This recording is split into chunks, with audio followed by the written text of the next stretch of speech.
Okay, in this video, I'm going to be going over a video that I made 9 months ago titled My Top 5 Future UFC Champions in the UFC. 5 fighters that I thought had the potential to be UFC champs in the future. So, we're going to be revisiting these 5 fighters that I thought had the potential and seeing 9 months later where I, what I got right and what I got wrong. Some of them, one of them, actually did succeed. Some of them are close. Some of them completely missed the mark. So, we're going to go over these 5 fighters today and see where I'm at 9 months later to see if I'm a genius or I'm dumb as fuck. The answer is both. So, we'll start with Tatsuro Taira. So, I thought Taira was going to have a really good grappling advantage over most flyweights, and I thought that technical ability would play a big part in him beating Pantoja in the future. What I didn't expect him to do is not get past Brandon Royval and lose to Brandon Royval and hasn't fought since. So, he's not really on a good track to become a UFC champ and prove my point right. But he is young. He has a lot of time to do so. He's young. He's fresh into the game. He's had he hasn't had much experience in the UFC yet, and he was thrown in there against Brandon Royval, who's a very tricky opponent, and he held his own. He got beat up on the feet, but on the ground he did very well. And I'm still excited to see what he does in the future. I still have hope with him. There's some that I do not have hope at all with. I still have some hope for Tatsuro Taira to prove me right in the future. But as of right now, it's not looking great with Pantoja seeming invincible, like unbeatable. Like Tatsuro is not going to knock him out. But the grappling is an amazing asset of Taira's that I thought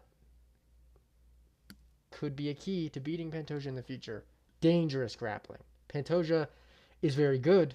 He's very good at holding you down and controlling you. He's good at finishing. I don't think he's as dangerous as Taira submission-wise on the ground.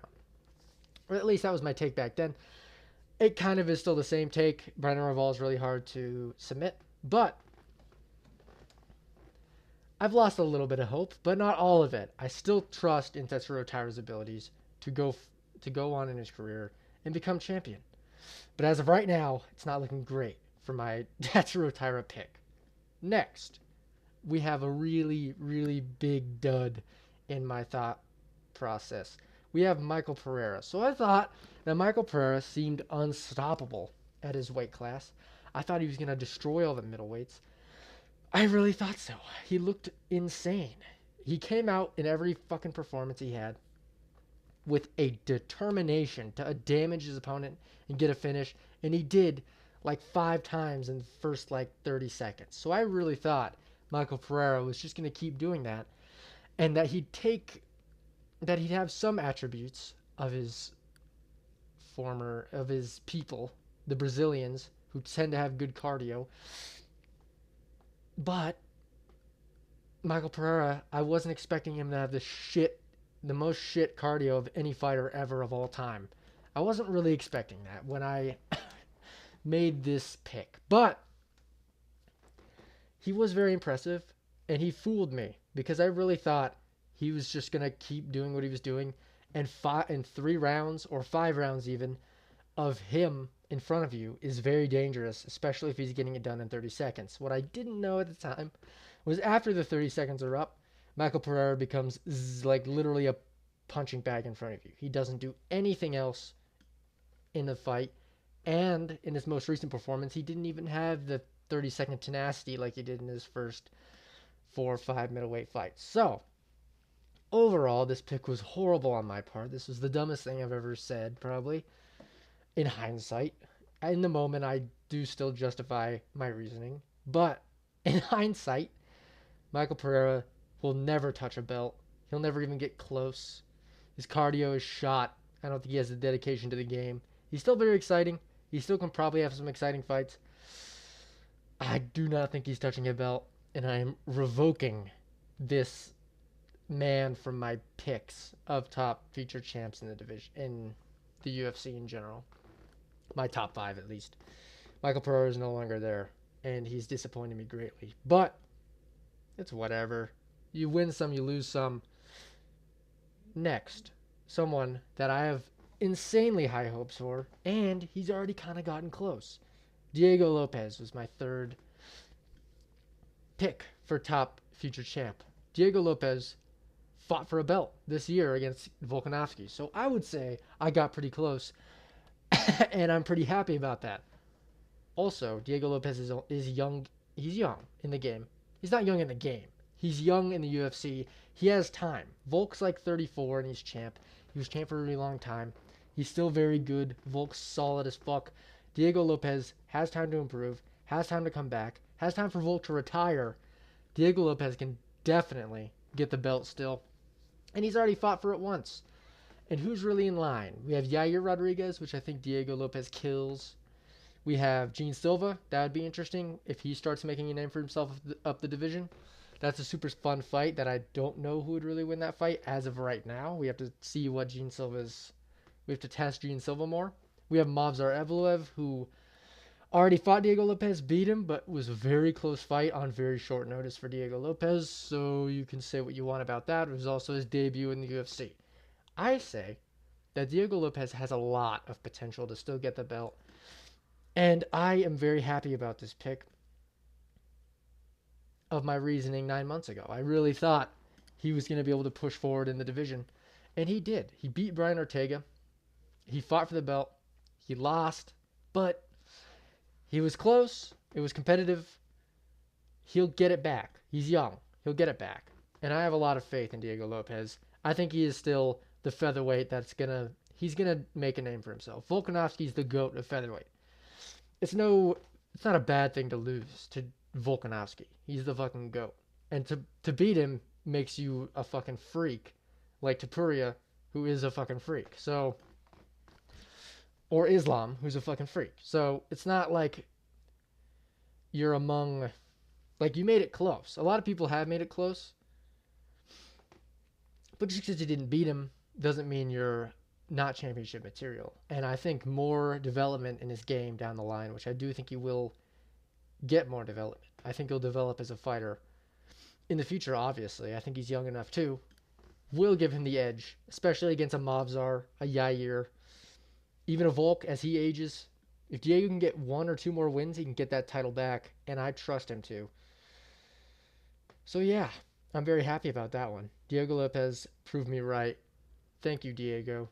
But not completely right because he lost. So we now get to the person who proved me completely fucking right, and I'm super fucking proud of him.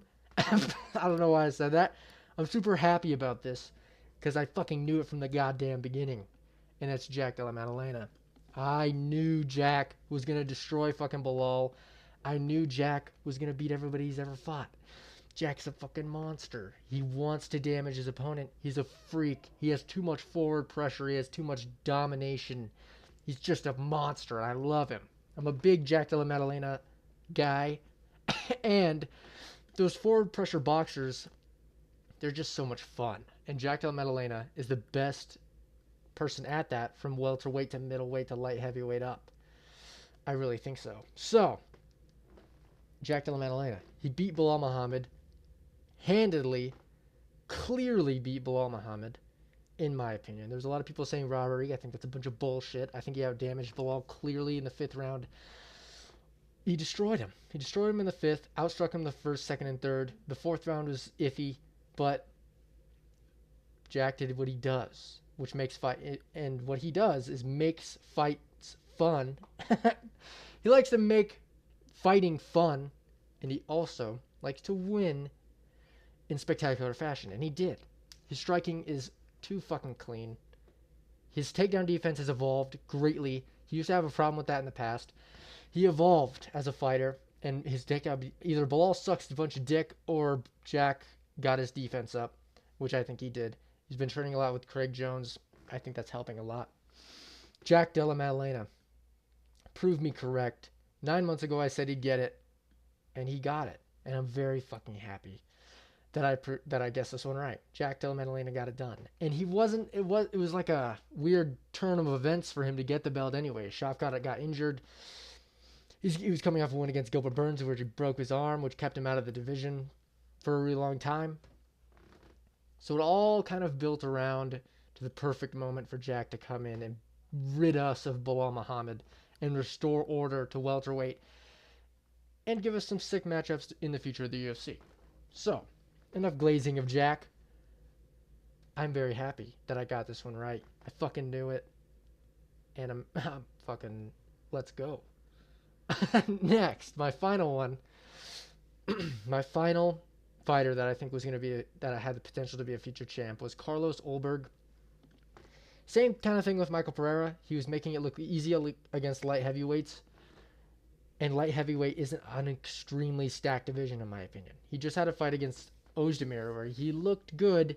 He didn't look that good, which does scare me going forward. But he's probably going to get a fight against either... Oh, no, he fought Jan Blachowicz, didn't he? Where I thought Jan Blachowicz won. But he did go to a decision with Jan Blachowicz. And, I mean, shit. Jan Blachowicz, former champ, who arguably beat Pereira. Jan Blachowicz is no fucking slouch. And Carlos Ulberg made a close decision out of him. I thought he lost. But he did win on the fucking paper. So, Carlos Ulberg... God, it's so hard to say his name with the mask on. Carlos has one or two more fights before the belt. I'd argue one. And it's probably going to be against Yuri, right? It's probably going to be against Yuri. That's very tricky. But if he can get past Yuri, he can get the belt.